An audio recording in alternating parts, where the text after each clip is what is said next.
In progress. Okay, let's begin as usual with prayers to Srila Prabhupada. Namo Om Vishnu Padaya Krishna Pastaya Bhutale Bhakti Vedanta Swami Namane Namaste Sarasati Devi Gauravani Pachaline Nivasesha Sunyavari Pashtatara Satarine Jai Sri Krishna Chaitanya Prabhu Nityananda Shri Advaita Gadadhar Shiva Sari Gaura Bhakta Vrinda Hare Krishna Krishna Krishna Hare Hare Hare Ram Ram Ram Hare Hare. So we are on chapter 12. We're just beginning chapter 12, which is probably relevant for us, you could say, mostly.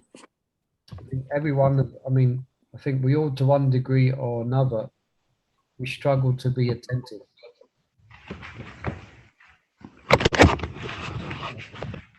To be very.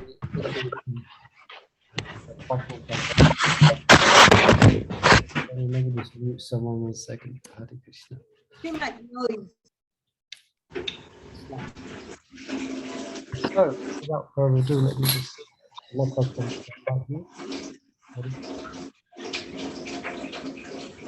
Someone's doing the washing up.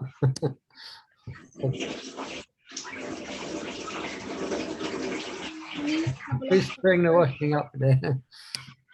Someone's having a bath. Looks like Lavanga Mataji. She's the only one unmuted. Okay, I've just muted everyone. Okay.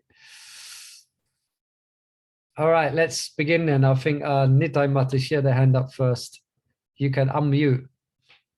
Don't forget to unmute. Yes. And you can be reading. So chanting inattentive. I was Chanting thinking inattentive. to ask Yes. a question before starting only. Sorry? I have a question before starting only. Yeah, go on. This is about myself. Although I know this, but I think sometimes I take it for granted, which is really not nice. I said, okay, I know it is not good, okay, but maybe there is something urgent happen. That moment you become inattentive. Why this is happening and how to overcome? I want to know later. Well, this chapter will help. Yeah. This chapter will help. I mean, it's always like that when we actually spend some time studying or reading about the effects, say here, of inattentive chanting, it will help us to have a desire to be attentive and to address our inattentiveness. You know, just by reading this, it's going to help. So just bear with us. Hopefully you'll be inspired to be inattentive, because the consequences of being inattentive will also be mentioned. All right, we're all ready? Okay. Everyone's attentive? Yeah. Okay. Chanting inattentively is offensive. All glories to Sri Chaitanya Mahaprabhu, all glories to all devotees of the Lord. I can perform congregational chanting of the holy name of the Lord by their causeless grace alone. Pramada or inattentive chanting. Srila Haridas Thakura further explained, O Lord Chaitanya, you instructed Srila Sanatana Goswami here in Jagannath Puri and Srila Gopala Bhatta Goswami in South India that the holy name must be chanted attentively. Inattention in chanting is nama aparadha. One may carefully avoid all other nama aparadhas, yet still not experience the ecstasy of the pure name. This is an indication of another type of nama aparadha known as pramada, which restricts the natural growth of pure devotion. In Prabhu, please let me know when to stop, okay, Prabhu? Yeah. Okay, I will just carry on. But just the word pramada, for your interest, it means madness. One of the definitions of pramada. Nunam pramada kodadeva kama. There's a verse in the Srimad Bhagavatam. When those who are mad after materialistic living, engage in all types of sinful activities. Nunam pramada. So that probably be expanded upon. Yeah, carry on. Inattentiveness is negligence. Hmm. And Inattentive. negligence. Sorry. Inattentive and negligence are synonymous. Go on, carry on. Okay. No. Inattentiveness and negligence are synonymous. Negligent chanting sows the seeds of anarthas, which soon fructify. Inattentiveness is of three kinds. The first is called audāsīnya or apathetic devotional service, meaning a lack of fixed resolve in sadhana. The second type is jāḍya, laziness, or even inertia. The third kind of vikṣepa, which means distraction or misplacing one's attention in engagements not directly connected with sādhana-bhakti. Let's One just see what apathetic means. yeah. So you can see the dictionary come up. Showing or feeling no interest. Yeah, so one is apathetic. That means that probably be elaborate. That means even if one is not tired, because that's can be an obstacle. One is tired, or even if one is not tired and one is not lazy, but they're just apathetic. I think you mentioned in the beginning, perhaps not. You don't think you mean it in the full sense of the term, but don't care much. Yeah. So don't care much to pay attention. Yeah. Okay. Cool. One must chant attentively to develop anurag. By a special stroke of good fortune, a jiva develops enough shraddha to take shelter of the holy name. By regularly chanting a fixed number of holy names with special care and attention, he gradually progresses towards anuraga or spontaneous attraction for the Lord's name. He should chant his prescribed number of rounds on a tulsi mala and gradually increase his chanting with time. Before he reaches the stage of anuraga, he must be extremely cautious about his chanting. People are naturally attached to material things. Their memories are absorbed in matter. On the one hand, someone chants a holy name, but his mind and attention are far away from his chanting. Even if he chants 1,100,000 holy names on his mala, not a drop of taste for the Lord's name is produced in his heart. This is a vivid example of inattentive chanting and its result. It is difficult to restrain the heart of a materialistic from such offences. Is that possible, Prabhu? It is possible. I mean, is it possible to chant that an amount of names? 100,000, 100,000. I think that's then 1 lakh. What's 1 1 lakh? lakh. Anyone know? 100,000. Yeah. So, what? How many rounds is that? Is that the 192 rounds, or is that 64? Any mathematicians there? Well, a calculator can help. Anyway, and the main point is it is possible. Yeah. Not a drop of taste is produced even by chanting, say, 192 rounds, if one is not attentive. Sometimes, sorry? I've heard that you could be chanting all your life or many lives, but you won't get anywhere if it's not attentive chanting. Yeah, because you are not actually connected with it. You're not actually connecting with it.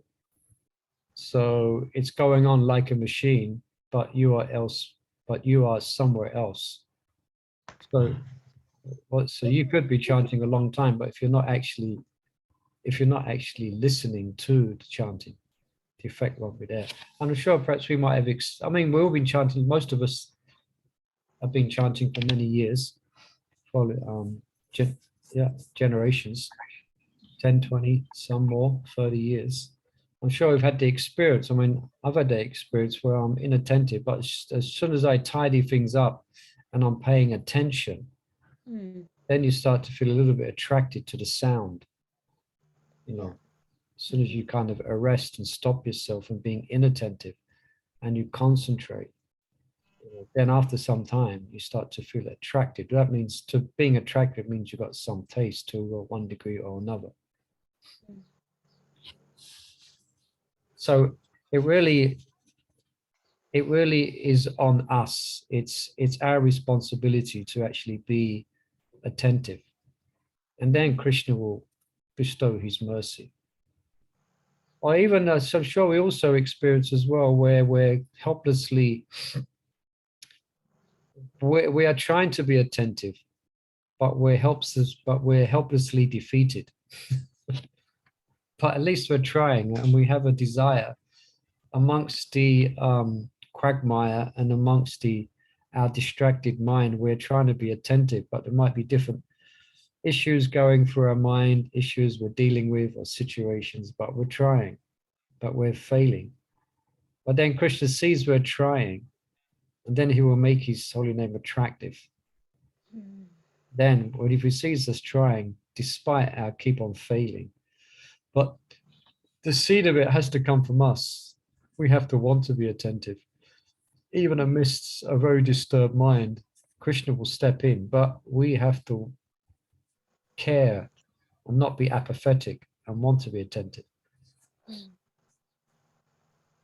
So, yeah. All right, you can read a bit more. Let's. 57 rounds. Sorry, how many rounds? 57.87. So say it must mean 64 around that. All right. So continue, Mother, if you want. The process of careful chanting.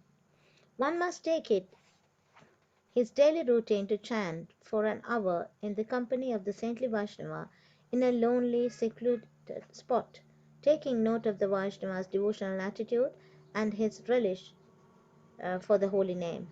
The neophyte should try to emulate this mood and gradually rid himself of his apathy to chanting. Step by step, his mind and attention becomes fixed in the holy name. By constant chanting, the mellow of the holy name makes him anxious to taste more of that nectar. He is attracted to be in the presence of Tulsi Devi and to reside in a place of Lord Krishna's pastimes, always seeking the association of saintly devotees.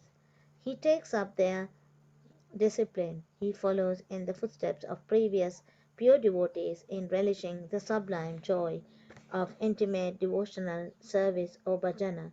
He begins with an hour of bhajana, then two, then increases it to four. Finally, he chants not less than 3 lakhs of holy names a day.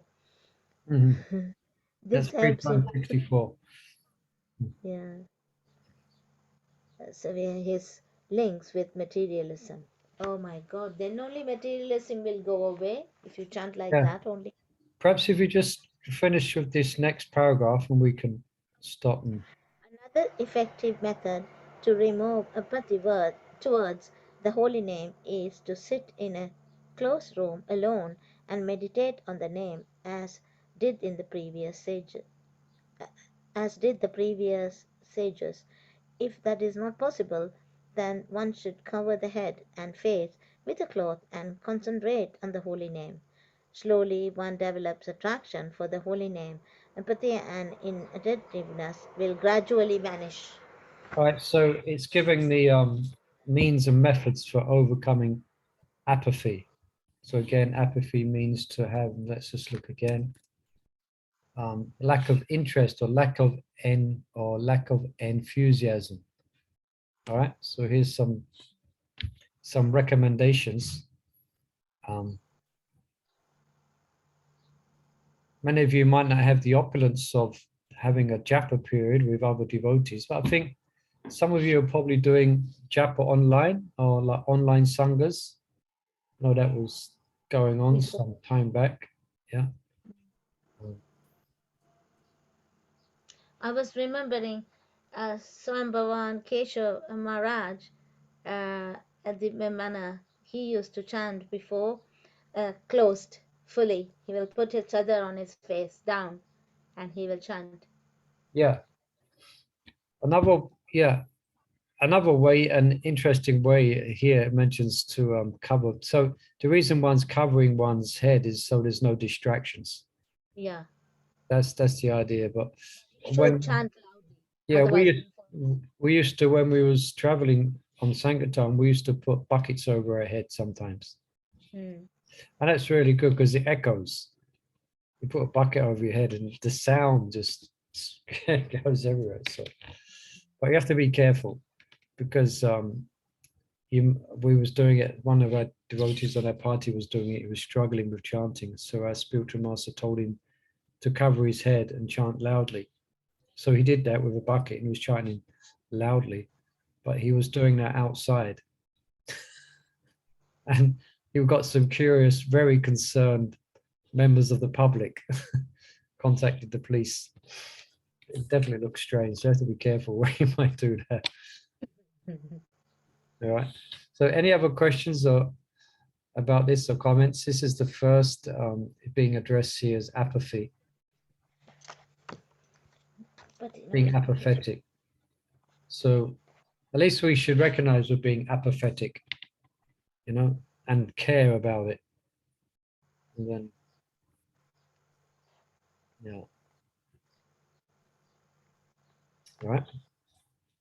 Let's just, so we can read some more then. Let's have Mother Chandravali, you can read. Now we're going to speak about laziness. Jāḍya. The symptoms of laziness or jāḍya. Indulging in laziness, jāḍya, prevents a person from relishing the nectar of the holy name. He begins by chanting and remembering the holy name, but very soon feels it unendurable and wants to sleep. Advanced devotees are cautious about this offense. They never waste a single moment in useless talks or activities, constantly meditating on the Lord's holy name. They are so absorbed in the nectar of the holy name that they do not care for anything else. One must make an effort to associate with such rare devotees and follow their examples, thus ridding oneself of laziness. It is the nature of saintly Vaishnavas to be always engaged in devotional activities. They never waste time uselessly. Seeing this, one will become immediately attracted to this devotional trait. One will ask himself how he can also become like these devotees, immersed in meditation upon the holy name. How from this very day can he gradually increase his chanting until he can actually chant 3 lakhs of holy names with inspiration and eagerness.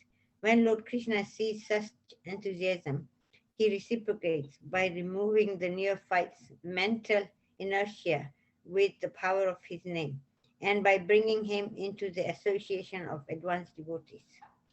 Okay, so just pause. If there's a Himanshu Shah, is that someone? Hare Krishna Prabhu, that's me, Sejal. Sorry, I'm No. using Prabhuji's tablet. Sorry, my phone's Okay, dead. no, I just wanted to check if it was a question or it was a hand for reading. No, I can read whenever it's convenient. Okay, well, Thank you. just in case it's a question. Yeah. Okay, I think it'd be good if we can practice pause on each paragraph, because I think this chapter is very, very important for us. So let's try and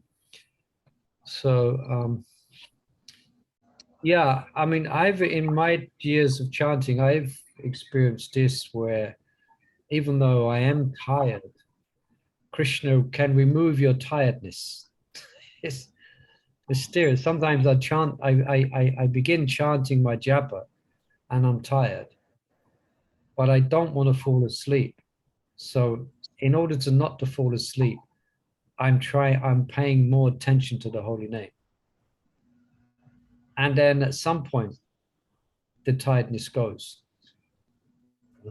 And you kind of lift yourself up and you rise above your mental inertia. And you're happily chanting the holy name. But sometimes when I finish chanting and then I get really tired again. But sometimes not. Sometimes tiredness is a mental thing. Sometimes tiredness is being just a mode of ignorance. I remember because I chant, because I'm in a temple. So I spend most of my life spent chanting in a room with 20 or 30 people, or 15 people. Or less now, because when I had Bajari services, then obviously that's different. But it's because every japa, there's always someone falling asleep. It's real freaky if it's falling asleep. There was one devotee that I won't mention his name. He's not staying in the Brahmacharya ashram now, but he's part of our community. So I won't mention his name. But I never ever saw him in one japa for many years not fall asleep. Every japa would fall asleep. He had something. Yeah, he had an interesting karma where he would be wide awake at night, and sleepy in the day. That's interesting karma. But he kept on trying, and he's still with us. He's now he's part of our community. I know, Prabhu. I know the devotee. I won't say. Yeah, let's not say.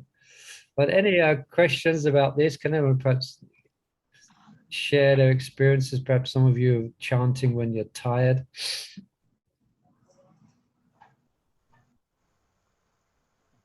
What to do? Do you go to sleep or do you battle through?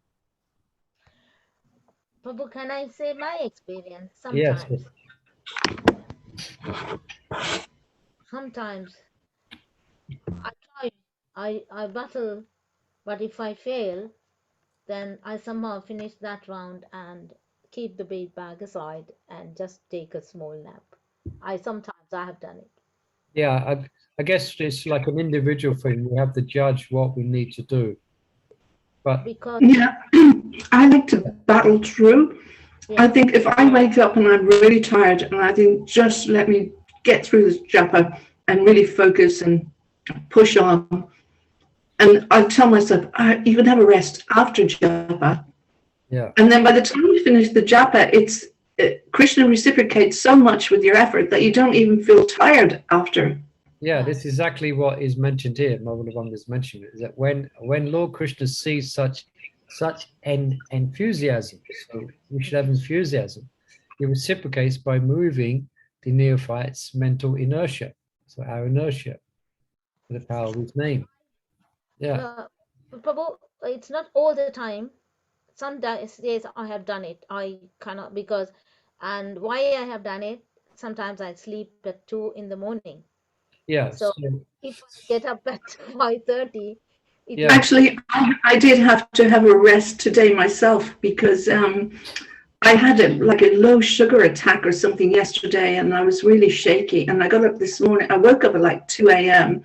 and I just had to get up. And then by the time I was chanting my japa, I started falling asleep. It always happens when I get up too early. If I get up before 3:30, guaranteed I won't make it. I have to take a rest. But generally, if I get up at the right time, I push on through, and it works. Yeah. Excuse me.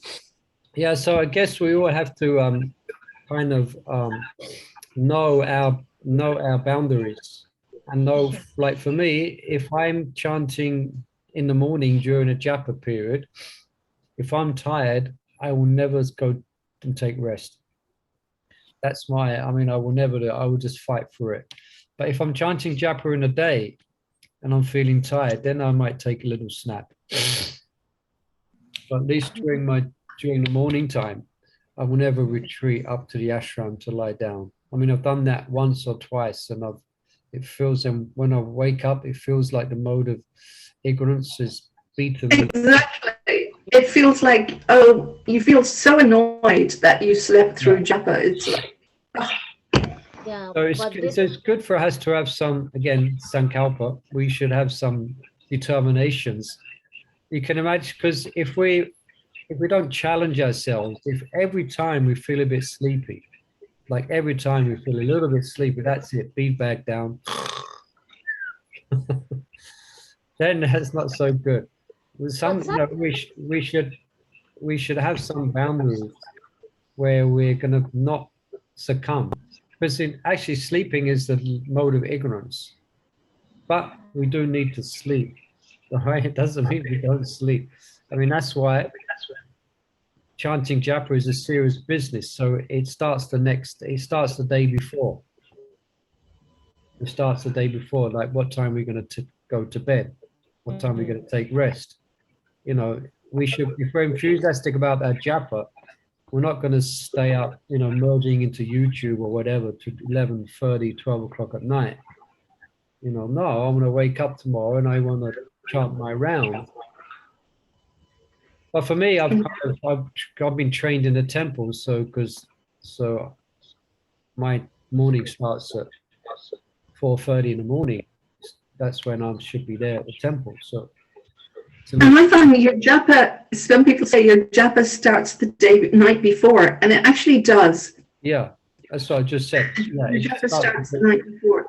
Yeah. Even me, I make the place where I'm going to sit, I put my beads there, I make sure it's nice and neat and clean, and so it's ready for the morning. And then I get all the things that I need, like clothing and towel is all ready.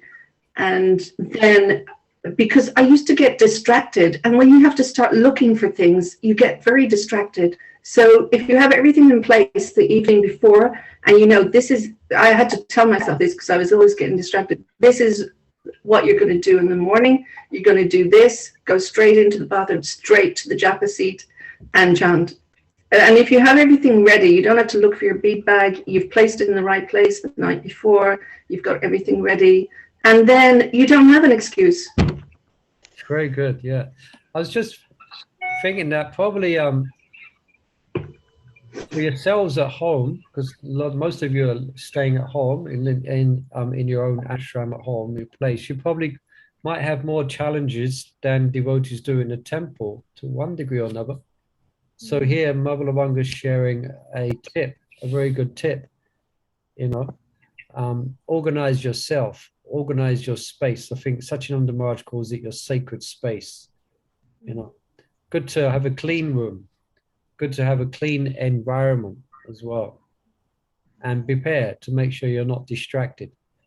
Then we can bring up, of course, I mean, the time Haridas Thakur or this was spoken, there's no such thing as mobile phones. I'm sure he would have addressed it if there was. So that's another, that can be, I mean, we're addicted to these phones, most one degree or another. So definitely we want to address that when it comes to our japa. Put our phone away, put it out of sight, or turn it upside down so you can't see the messages, you know. There was another joke I saw.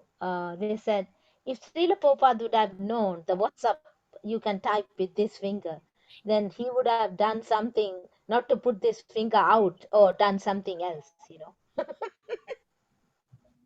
Yeah, I didn't quite catch it, but Prabhupada, when he heard about teletext, when he heard about what the first means of this communication was, what's it called? You could send a text. You could send, what is it called? Yeah, aerogram or text. Yeah. Then Prabhupada heard about it, and he said they would simply use it for gossip. Anyway, we phones in one sense. Well, let's not turn the reading into a whole big mobile phone thing, but it sure does help in running the brigade department, things like that. But anyway, so here's. Can anyone perhaps share what you might do? Like Mother Lavanga shared something that she does at home, you know, to aid her to not be distracted. Anyone else can perhaps share little things that you do at home. I love my chanting I time. have done if So much as never go to Chandravali. Yeah. I really, really love that morning chanting time. Even when I'm coming to do service in the morning, I get up like 2:15 to chant some rounds. Remember, your Guru Maharaj said you have to chant 8 rounds before you go and do service. All right. You know, I can't do 8. I can do up to 6. So I get up and when I'm chanting, I feel, oh no, it's time for to have a shower and go. And I want to just carry on chanting, you know. Nice. You have some taste there. Really, really, really. And I meditate because if I know the outfit, then I'm like thinking, okay, this is the outfit or whatever. Do you chant in your little temple room you have there? You have your Gaudita deities in your room, little room there? No, Or you chant, so I chant in the corridor. you chant Like in the front room, my front room. so you stand up, so you're walking up and down. Yeah. Right, so that's something else you might want to do, devotees, if you're feeling tired. Prabhupada did- Prabhupada would do that. You can chant like I aim when I'm at home, I aim that all my rounds are done by 7 at least, you know. And because you know I like to do a bit more, if I can get a few more done then, so that makes it easier for the rest of the day to extra. Yeah, and actually I find that, you know, if you're a little bit attentive, you can tell when you're starting to get into a rut or the tiredness, and then immediately you have to move because otherwise you'll be asleep. Yeah, and another way of finding out is like, you know, when you start chanting, you know the time, right? And then an hour or so later you look and you've done like 8-10 rounds and you say, okay, you have been attentive. Otherwise, if you've been like sleepy or something, you know, it would have taken you longer. Or, Yeah, 6 or 5. Yeah. yeah. Yeah. So you just have to, and my phone is, I always keep it on silent anyway.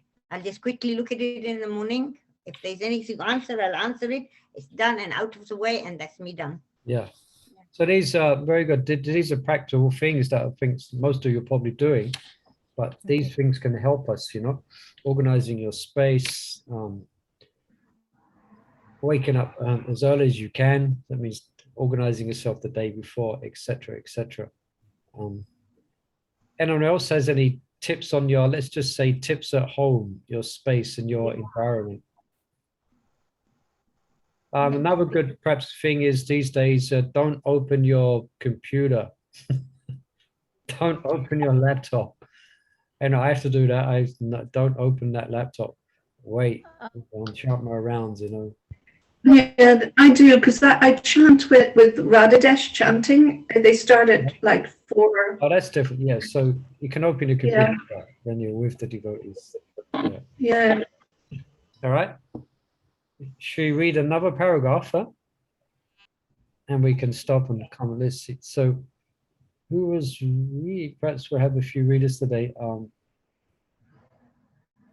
Seja was that?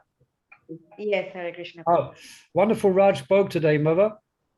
Oh, thank you. Wonderful. I had some Raj. I was blessed to get a plate when I walked past the reception. Mother Shampriya, she's amazing. Yeah, you both did. The subject was wonderful, and the drink was amazing. Quick, let's not thank be you. distracted. Quick, start reading. Sorry, where were we, Prabhu? One must. Okay. I can't wait for Sejal to become a Brahmin so she can cook Rajbogs. Oh, Yeah. I need blessings, Mata. I'm nowhere near. I'll try. Sounds like you just got them. Okay, Mother, you can start reading. Okay. One must make a constant effort to drive these thoughts away from the mind and diligently follow the rules of. Actually, we are here. Oh, sorry. Okay. Distraction in chanting produces a type of illusion, causing serious offenses against the holy name that are very difficult to overcome. This illusion leads to craving for wealth, women, position, success, and even cheating. When these attractions cover the heart, the neophyte gradually loses interest in chanting of the holy name. One must make constant effort to drive these thoughts away from the mind and diligently follow the rules of Vaishnava etiquette. This endeavor will bring back his good fortune. He must begin by observing Ekadashi vows, appearance days of the Lord, and other important festival days. He should spend the entire festival day and night chanting and singing the glories of the Lord in association of saintly devotees. The ideal way to observe these festivals is to be in one of the dhams, Navadvip, Vrindavan, Puri, etc., with sadhus, pure devotees in the line of Srila Rupa Goswami, reading and discussing Shastra, Vedic literatures like Bhagavad Gita, Srimad Bhagavatam, and other Vaishnava scriptures. He should wholeheartedly participate in these festivals, without anxiety or hesitation. These festivals will gradually rekindle the dying spark of the spiritual taste. Thus, he will gradually again become attracted to the pastimes of the Supreme Lord. Let's just pause Taste. there. Let's just pause there. So this is, so in other words, this inattentiveness or laziness or apathy, this is the root of, from this comes craving for materialistic things. So wealth, followers, etc., position, success, and it mentions even cheating. So interesting how that happens. From this chronic inattentiveness, one is chanting the holy name, but then one is not being attentive to the different weeds. So, I mean, these things here, wealth, women or men, whatever it may be, vice versa, position, success, this is basically what every materialist is striving for to a one degree or another. So basically one becomes a materialist. Yeah. It's not really on top. Well, it's a bit on topic, but I was talking to a devotee from another temple last week, and she was cooking for a Guru Maharaj for like 5 or 6 days. And she said she didn't have time to chant, so she wasn't chanting her rounds during that time.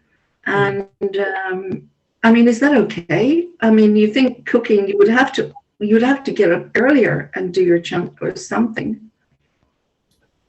Well, it's not really the perfect. I mean, nice she's cooking for a Guru Maharaj, but does the Guru Maharaj know that the person cooking is not chanting 16 rounds? Exactly. No, he doesn't. The best, you know. I mean, that is. I mean, some devotees do that. I mean, on festivals, busy, might leave their rounds to the next day. But I don't really give that advice, because myself, I've never in my life had to chant rounds the next day. So far, I've never missed my 16 rounds. Sometimes I will forget when I wake up the next day, I've got 4 beads. Still, I miss. I think, oh, damn. But I've never, because that can be a slippery slope. I mean, I know some devotees where they got like 700 rounds to catch up on. 500 rounds or something ridiculous like that. It just gets into a bad habit. So I would say that's not the best thing, you know. So try as much, because sometimes it might be unavoidable. I'm not saying it's not possible, because Prabhupada did say that actually. Then you can make it up the next day. But we really want to make that a last resort. Yeah. And this paragraph is very good. This Shivaram Swami mentions this in sādhana-bhakti Chintamani. Like, if we're feeling a little bit down, if we're feeling a little bit affected by the material energy, if we're feeling a little bit lethargic, or we're feeling not so spiritually enlivened, come and jump in the festival. Spend the whole day, even in our crowded, chaotic temple on festivals. Come, or go to the manor. Associate, plug yourself in to a festival, you know. Be there amongst devotees, you know. Don't just, you could say, wallow in misery on our own. This is the, it's been recommended, there's a recommendation here. Observe Ekadashi, which we do anyway. Festival day, get together with some devotees, you know. And it said the ideal way to observe these festivals is to be in one of the dhams, Navadvip, Vrindavan, Puri, etc. Okay, great. But we also had the holy dhams in the form of the temple of Radha Landhaneshwara, Radha Gokulananda, or Radha Madhav in Leicester, or there at the moment, they're not in the temple, and in different centers, you know. So this can be a great uplift, a great boost to our spiritual life, you know. If something's happened, there's some disaster happened in our life that we're finding really hard to digest, you know, come to the temple, you know, spend a day at the temple, especially if it's a festival, you know. Roll some puris for the feast. Be active. Join the kirtan. Go on Harinam. You know? Yeah, this is. Can I ask something quickly? Yes, please. With regards to, it says he must begin by observing Ekadashi vows. Now, I've been following Ekadashi for quite a few years now and haven't missed any, touch wood. Yeah. But do we need to, like every Ekadashi, do we need to say that I'm taking this vow, or does it, because I never do that. Well, there is some recommendations, I think, for Sankalpa in that regard. I mean, you can if you want, but it's not absolutely required. I haven't heard Prabhupada didn't give that direction. Everyone should do Sankalpa. It's like a mental thing that I don't know how you follow it, to what degree, whether it's niyajal or just, but whatever degree, it's good to have that determination. I can't do. Yeah. But I'd fast from grains and wheat and beans and all that, and then maybe just take Ekadashi Prashadam once. Yeah. So if you have that resolve within yourself the day before, that's enough. You know. Okay. You should have some type of resolve, some type of determination. Otherwise, it soon get washed away. Yeah. Is it okay to pray to Gonidai? It's Ekadashi, is Lord Hari's, it's your day, and like I'd like to do this, but you know. No, it's not, you should never pray to Gonitai. You shouldn't pray to Gonidai. Of course, it's okay to pray to Gonitai. Yes. Why not pray to Gonitai? I mean, like you start the day, you know, you'd like to, like Sankalpa, you've got some ideas nice. that you want to do, but without. Yeah, it's nice, yeah, because Gonitai are your home deities, so that's nice. It's personal. Yeah, it's nice to do that. Personal. Yeah, of course you can do that. You said no. I was just highlighting the question, you know, how, you know, as if is it okay to pray to Gonitai? No, never. Oh, it's okay. Yeah, no, we can do, especially Gonitai, because Gaura is giving the holy name. So you can make up a nice prayer. Oh, my dear Guru, oh, golden form Lord, you have come to give the holy name. I'm a wretched jiva of Kali Yuga. Please you bless me to take the holy name. Please you bless me to be attentive while I'm chanting. Please bless me, my Lord, with a taste. I'm such a fallen jiva, and you have come to give this. Please allow me to take it. You can offer a nice personal prayer like that. Yeah. Yeah, and they dress up nicely on Ekadashi, or pink, red, or something like that. All right, should we read another paragraph? Yeah. I've lost what I was reading. Yeah, you can carry on, Mother. Tasting. Tasting the superior flavor of pure spirituality, he'll naturally be disgusted by his inferior material attachments. He'll be enraptured by the sweet songs about the Supreme Lord sung by the devotees, and his ears will fill up with nectar. His mind will become dislodged from the matter and fixed in the pastimes and the holy names of the Lord. When his mind is once again settled upon the holy name, he can chant eternally in the joyous and peaceful mood.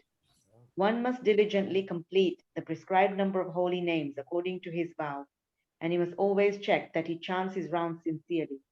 Those who chant distractedly are always eager to somehow complete the fixed number of holy names and be done with it. It is important to concentrate on the quality of the chanting and not on trying to artificially increase the number of holy names. The names of the Lord should be pronounced distinctly. Only by the grace of the Lord can this be achieved. Thus one should pray to the Lord that he never fails victim to the wiles of the illusion or distraction, and that he can continue to taste the full nectar of the holy name. The devotee should make it a regular practice to spend a little time alone in a quiet place and concentrate deeply on the holy name. He should utter and hear the name distinctly. It is impossible for the jiva to single-handedly avoid and overcome the illusion of distraction. By the mercy of the Lord, however, this is accomplished with ease. Therefore, it is essential to fervently beg for the Lord's grace with great humility. This is the jiva's only means of salvation. O Lord Chaitanya, you are an ocean of compassion. My anxious heart begs mercy from you. If I do not become conscientious and pray for your grace, then no one is more unfortunate than I am. Those who attempt to take up devotional service on the merits of their individual intelligence and mental expertise will find that all their endeavors are fruitless. Lord Krishna's mercy is the prime cause of success in all work. One who does not aspire to obtain the Lord's mercy is indeed a very miserable soul. A little earlier, we spoke about concentrating deeply on the holy name. Lord Chaitanya's advice to everyone on this matter is found in the Chaitanya Bhagavata. Hare Krishna, Krishna Krishna, Hare Hare, Hare Rama, Rama Rama, Hare Hare. The Lord said, here is the Maha Mantra. Now go and do japa meditation and chant the holy names a prescribed number of times, nirbandha. You will achieve all desired perfection from chanting. Just chant the holy name constantly because no rules or regulations can restrict it. Chaitanya Bhagavat Madhya Leela 23.650. Okay, let's just pause there. Read a couple of paragraphs there. So interestingly, he was hearing about praying, and here it is. It's mentioning that, yeah, we should pray. We shouldn't just be convinced that we can become attracted or chant the holy name by our own individual intelligence and mental expertise. As it mentioned there, also about, what did it mention about inattentiveness being, what did it mention?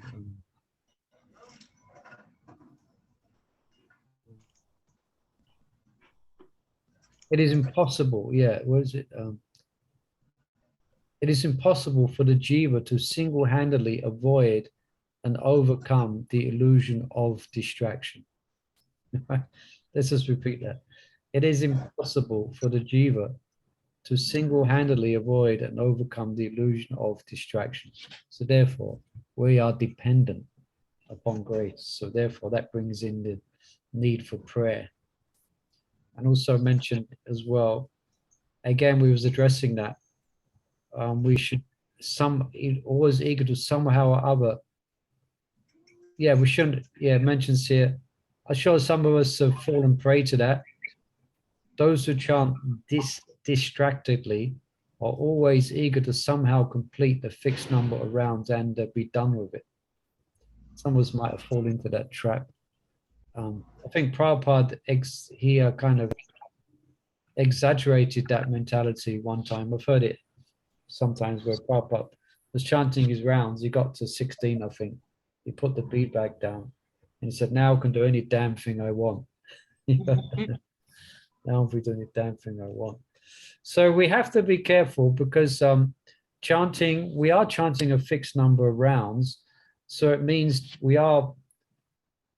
there is numbers, there is beads. So that can create a mentality of can't wait to finish. No, understand? So we should be careful of that. We should be careful that we don't just want to get it over and done with. No. What's nice, actually, if you're so absorbed in chanting that you're not even really paying attention to how many rounds you're chanting. But you're moving your beads, but you're not counting, oh, that's 5, that's 6. You know, you finish one round and you just move the bead down, and only after 2 hours do you look how many you've done.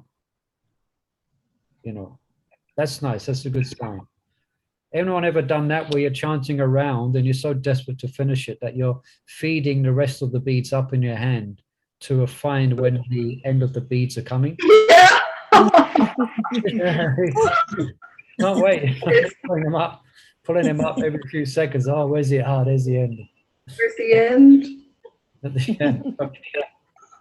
Sometimes I have seen devotees of maybe if somebody is calling you and then you have to go somewhere and you are just only 6 beads, you don't know whether to leave that or talk to the devotee or do the service, so you take it up and then you chant. Yeah. I mean, sometimes we lead quite, I think, compared to the past, perhaps we lead quite busy lives. The modern so-called society has made us quite busy and quite passionate. So we want to watch out for these things, that we're not developing a get it done mood in regards to Krishna, because in one sense we are that's our time with Krishna. You know, so that should be very sacred. And we don't want to get it done. Okay, that's it, Krishna, I want to get you done with. I've got other things to do. So, you know, we will have to look out for these things. Yeah, and even Lord Chaitanya kept track of how many rounds he chanted. There's one person who was visiting the temple quite often. He'd come to the morning program. I haven't seen him so much recently, but he had this thing where he wouldn't keep track of the amount of holy names he would chant. He would consider that an impediment to the mood of chanting, to actually count. I don't know if somebody might have come across that argument yourself. Yeah, I'm just going to say that new people come and they think, well, actually, where is the love if I have to chant 16 rounds? Yeah, that's it. That's it. You know? Yeah. I'm just chanting for the sake of getting numbers. It's what's got to do with loving Krishna, but they don't understand the strength of chanting. Yeah. So what do you say to such persons? Or what could we say? To encourage them to count. You can chant any number, okay? But this is prescribed because minimum.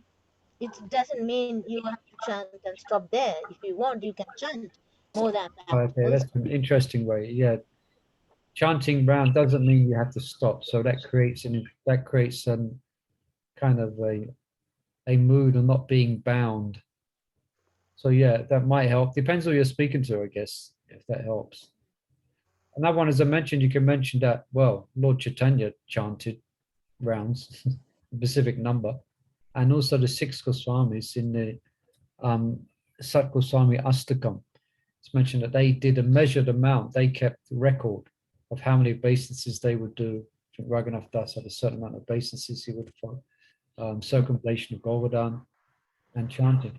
But often what it means for persons who, what it actually means is that they don't want to chant and they can't be bothered. They don't want to take up, they actually don't want to commit to chanting. So they say, I'll just chant, Govinda, Govinda throughout the day, Hare Krishna, when I'm on the bus, and Hare Krishna. By then it must be, must have chanted 16 rounds. But they're just, what it means is they can't be bothered to actually commit themselves to the discipline of chanting the Lord's holy name. So they're not being, with all due respect, I should say, I don't know, but they're not being as devout and devotional as they think they are in avoiding keeping track of their rounds. And what they're saying is, it don't bother me, don't bother me with having to chant a certain number. I chant, when I get out of bed, I chant Hare Krishna, and when I'm walking down the street, I'm chanting Hare Krishna. Yeah, there was one boy, I was speaking to one boy from, he's a Rajbasi actually, he's a young boy, you might have seen him, he comes sometimes for 7 Aarti, and he comes, he said he comes from Vrindavan, he's born in Vrindavan, which I believe he is, he's got that type of mood about him. I said, so why you come to the West? He said, oh, my karma, I have to come to do karma. But he was telling me about, that was his issue, that he didn't chant, he didn't have a specific number of rounds that he chanted, because he's a Rajbasi. He doesn't have, he's a Rajbasi. So then I brought up to him about the distractions that he's facing here in the West, and he got quite embarrassed, when I started mentioning about his distractions that might be there, and the things he's doing and listening to. Now he's away from Braj, and he kind of could see, I kind of hit a nerve, he realized, yeah, perhaps I should get serious about spending time and chanting the holy name, because I'm being exposed to, the wicked West and everything that comes with it. Anyway, Hare Krishna. Anything else about that? My God, time's disappeared again. Right, let's see what, oh, look at that. one more part left. Perhaps I'll have a read of this one. Amazing. I thought this chapter would be quite large. I guess the essence, given us the essence. The word nirbandha means elaboration. The sadhakas should chant the Maha Mantra on Tulsi beads. A japa mala has 108 beads. 4 rounds on the mala makes a granti. By gradually increasing his chanting, the sadhaka should aspire to chant 16 grantis. That's 64 rounds, isn't it? Or 1 lakh of holy names. All right.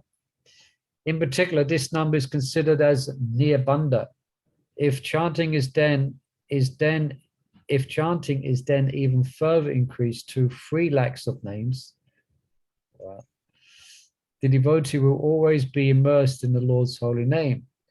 All the previous acharyas and mahajans have followed this instruction of Lord Chaitanya and attained perfection. Even now, anyone can attain perfection by proper chanting. Everyone, including the liberated souls and the salvationists and materialists, are eligible to chant the holy name of the Lord. A distinctly different mood of chanting is visible in liberated souls, but the nectar of the holy name is relished in any of these moods, whether in spiritual enjoyment because of union with the Lord or in pangs of separation from the Lord. One who wears the gem of Harinam Chintamani as a crown upon his head will certainly find shelter at Srila Haridas Thakur's lotus feet. Okay, so this is what Harinam Chintamani is recommending, is 1 lakh. Hope everyone's okay with that. But actually, we have to take note of Srila Prabhupada as our acharya and what he has prescribed for us, knowing by practical experience the condition of Western mind or people in the West. So Prabhupada has given us minimum of 16. Of course, that means we should chant as more. So this is generally, so this is obviously what sadhakas would do in the past. Yeah, 1 lakh 64. I mean, my spiritual master speaks of the intimate, or he kind of highlights the intimate relationship or deal that Prabhupada struck up with Krishna in making 16 rounds the minimum and not 64. And Prabhupada said, if you chant 16 rounds a day and follow the process of you can go back to Godhead. So here we're reading something else. Here the recommendation for sadhakas is to quickly come to chanting 64 rounds a day and then increasing it to 3 times 64.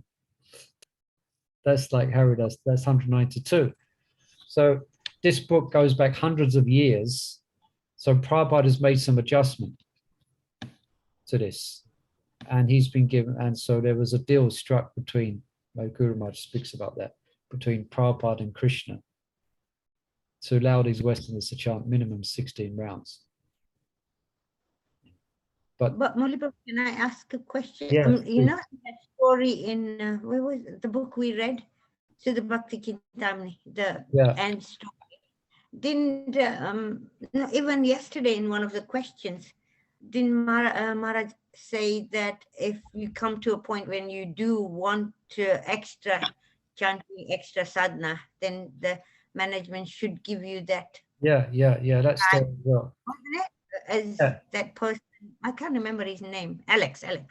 Yeah, so that's to be understood. But I'm just pointing out here Prabhupada's actual recommendation generally for us. Yeah. Yes, for sure. We should want to increase the amount of rounds, and especially if we're getting a taste, then we will naturally want to, and we should do so, you know. But just highlighting here that it doesn't mean, here if you was to read this, then without understanding Prabhupada's direction. But yeah, you're right. Yeah, we should chant more. I think a lot of you, as I mentioned yesterday, a lot of you are. Yeah. All right. It's just Thank you. 6 o'clock. Let's just pause there. And next chapter for next week is maintaining material attachments of I and mine. It's considered to be an offense to maintain material attachments, even after understanding so many instructions on this matter. So we'll hear about that next week. Okay. Thank you, everyone, for your kind attention. Thank you, Jai Krishna. Radha Ki Jai. Ki Jai. Haribol. Thank you so much. Haribol. I'll end the meeting here. We're not having a after meeting discussion. No. Okay. Hare Krishna. All the best. Hare Krishna. May you have a wonderful japa tomorrow morning. Hare Krishna.